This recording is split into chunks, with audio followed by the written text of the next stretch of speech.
Operation सिंदूर के बीच भारत ने पाकिस्तान को क्यों छोड़ा? पाकिस्तान के साथ भारत ने अचानक सीज फायर क्यों किया? क्या ऑपरेशन सिंदूर कुछ देर के लिए था? ये सभी सवाल जो लोगों के मन में हैं, अब आखिरकार लोगों की जिज्ञासा और इन सवालों का सच पीएम मोदी ने दुनिया को बता दिया है। पीएम मोदी ने देश के नाम संबोधन में बताया कि आखिर किसके कहने पर और क्यों पाकिस्तान के साथ सीज फायर पर भारत माना। पीएम मोदी ने साफ कर दिया है कि भारत ने किसी और देश के कहने पर सीज फायर के लिए नहीं माना, बल्कि यह पाकिस्तान ही था जो घुटनों पर आया था और भारत से सीज फायर की भीख मांग रहा था। पीएम मोदी ने साफ कर दिया है कि ऑपरेशन सिंदूर के तहत भारत ने पाकिस्तान को इतना दर्द दिया कि वह पूरी दुनिया में जाकर सीज फायर की गुहार लगाने लगा।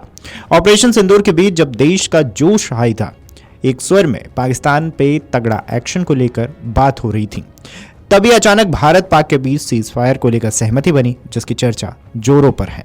ऐसे में भारत पाकिस्तान के सीज फायर के बाद पहली बार पीएम मोदी ने देश को संबोधित किया।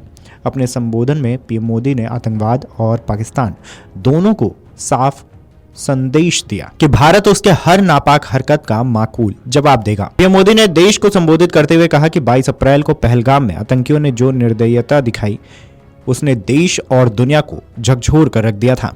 आगे कहा कि यह देश के सद्भाव को तोड़ने की घिनौनी कोशिश भी थी और मेरे लिए पर्सनली यह बहुत बड़ी पीड़ा थी। इस आतंकी हमले के बाद सारा देश, हर नागरिक, हर समाज, हर वर्ग, हर पॉलिटिकल पार्टी आतंक के खिलाफ कड़ी कार्रवाई के लिए साथ खड़ा हुआ। फिर हमने आतंकियों को मिट्टी में मिलाने के लिए अपनी तीनों सेनाओं को खुली छूट दे दी और आज हर आतंकी और उसका हर संगठन जान चुका है कि अब आतंक का अंजाम क्या होता है। पीएम ने आगे कहा कि यह देश के सद्भाव को तोड़ने की घिनौनी कोशिश भी थी और मेरे लिए यह पर्सनली बहुत बड़ी पीड़ा थी। पीएम ने कहा कि भारत की कार्रवाई में 100 से अधिक खतरनाक आतंकियों को मौत के घाट उतारा गया है।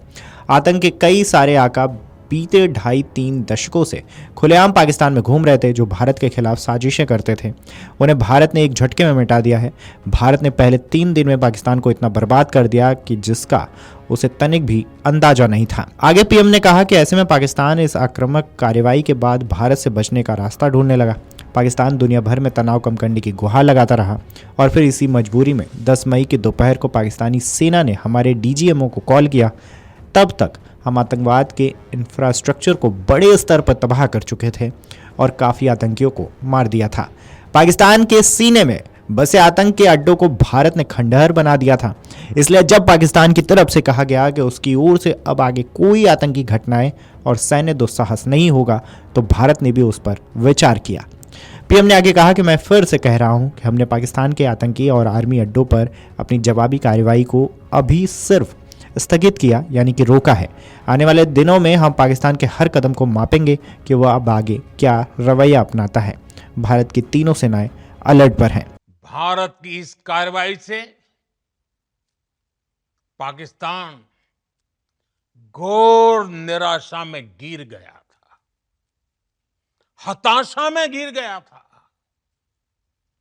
बौखला गया था और इसी बौखलाहट में उसने एक और दुस्साहस किया। आतंक पर भारत की कार्रवाई का साथ देने के बजाय पाकिस्तान ने भारत पर ही हमला करना शुरू कर दिया।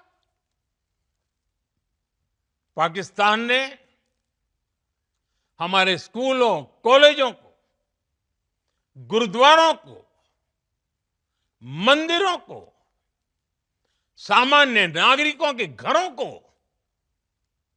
निशाना बनाया।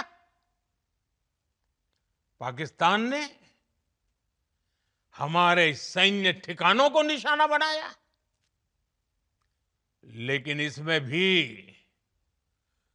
पाकिस्तान खुद बेनकाब हो गया। दुनिया ने देखा कि कैसे पाकिस्तान के ड्रोन्स, पाकिस्तान की मिसाइलें भारत के सामने तिनके की तरह बिखर गई। बहरहाल ऑपरेशन सिंदूर और पीएम के संबोधन पर आपकी क्या राय है, हमें कमेंट करके जरूर बताएं। वीडियो डेस्क अमरुजाला.com। अगर आप ये वीडियो YouTube पर देख रहे हैं तो हमारे चैनल को सब्सक्राइब कर बेल आइकन दबाएं और Facebook पर देख रहे हैं तो हमारे पेज को लाइक करें।